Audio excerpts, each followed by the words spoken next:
მოგესალმებით. ამ ვიდეოში იხილავთ რამოდენიმე ამოცანას. ყოველი ამოცანის მერე დრო გექნევათ მოსაფიქრებლად და თუ დროში ვერ ჩაეტიეთ, შეგიძლიათ დააპაუზოთ ვიდეო. ჩაინიშნეთ თქვენი პასუხები და ვიდეოს ბოლოში გადაამოწმეთ თუ რამდენად სწორად უპასუხეთ მათ. ასევე არ დაგავიწყდეთ არხის გამოწერა. ახლა კი მოისმინეთ პირველი ამოცანა.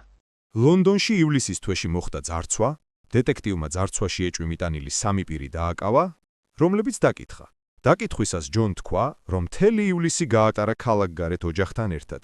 კარგად დაისვენა და გაერთო მათთან ერთად. ჯეიმსმა განაცხადა, რომ მთელი თვე გაატარა საავადმყოფოში და გაიკეთა ოპერაცია მუხლზე. ასე რომ ის ვერ მიიღებდა ძარცვაში მონაწილეობას.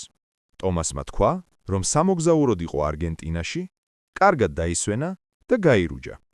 დეტექტივმა მოისმინა 3-ვე ეჭვმიტანილის ჩვენება და სწრაფადვე მიხვდა, რომელი მათგანი იტყუებოდა. თქვენი აზრით როგორ მიხვდა, ან რომელმა ეჭვმიტანილმა მოიტყუა?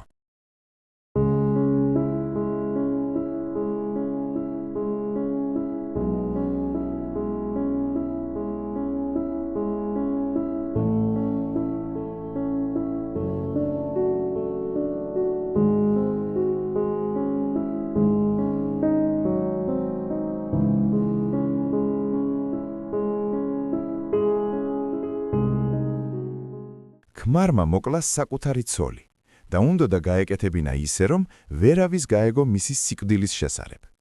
მან ცოლი ჩააწვინა მანქანაში და წაიყვანა ტყეში, სადაც დატოვა ცოლის ცხედარი. ამის შემდეგ მან მანქანაში და სახლში დაიწყო ანაბეჭდებისა და მტკიცებულებების განადგურება. რამოდენიმე საათის შემდეგ მას პოლიციიდან დაურეკეს და უთხრეს მისი ცოლი იპოვეს მოკლული და ის ახლავე უნდა მისულიყო შემთხვევის ადგილზე. როცა ქმარი მივიდა შემთხვევის ადგილზე, ის იმ წამსვე დააკავეს. როგორ მიხვდა პოლიცია, რომ ის დამნაშავე იყო?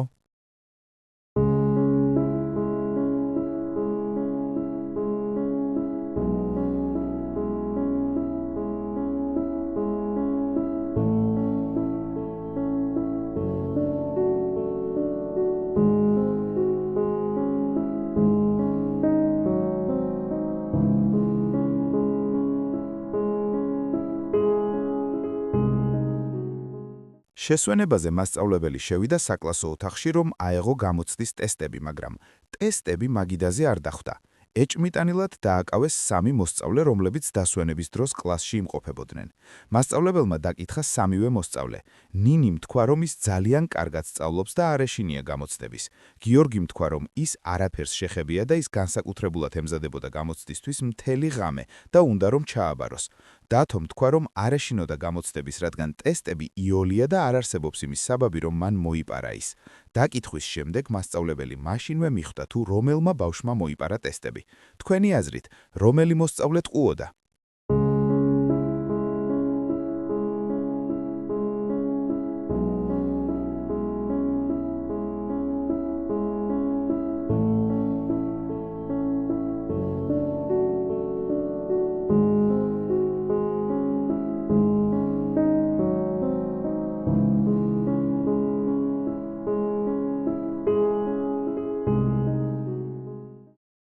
მამაკაცმა სახლში დატოვა მაგიდასთან $100 და წავიდა სამსახურში. როდესაც სახლში დაბრუნდა, ფული მაგიდაზე აღარ დახვდა.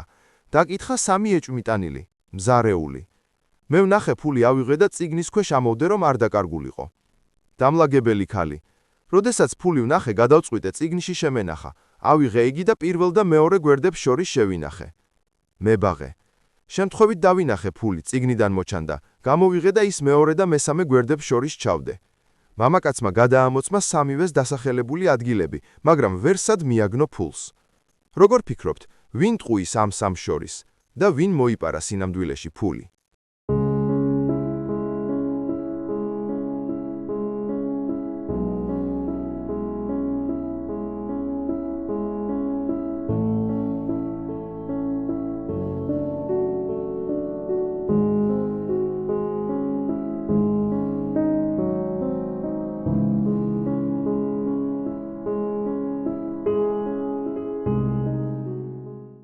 დღეისათვის სულ ეს იყო. ახლა კი მოისმინეთ ამოცანის პასუხები. ძარცვა მოხდა ივლისში. ტომასმა თქვა, რომ ის იმყოფებოდა არგენტინაში, კარგად დაისვენა და გაირუჯა კიდეც, მაგრამ არგენტინა მდებარეობს სამხრეთ ნახევარსფეროში და იქ ივლისის თვეში ზამთარია, ტემპერატურა სულ რაღაც 10-15 გრადუსია და გარუჯვა შეუძლებელია, ასე რომ ტომასმა იცრუა და მან მიიღო მონაწილეობა ძარცვაში. პოლიციამ როცა ქმარს დაურეკა, მისთვის არ უთქვამს თუ სად იპოვა ცოლის ცხედარი. ამის მიუხედავად ქმარი მივიდა შემთხვევის ადგილზე. ზუსტად ასე მიხვდა პოლიცია, რომ ქმარი იყო მკვლელი. დათომ თქვა, რომ არ ეშინოდა გამოცდების, რადგან ტესტები იოლია და არ არსებობს საბაბი, რომ მას მოეპარა. მაგრამ საიდან იცოდა მან, რომ ტესტები იოლია თუ არ უნახავს ის?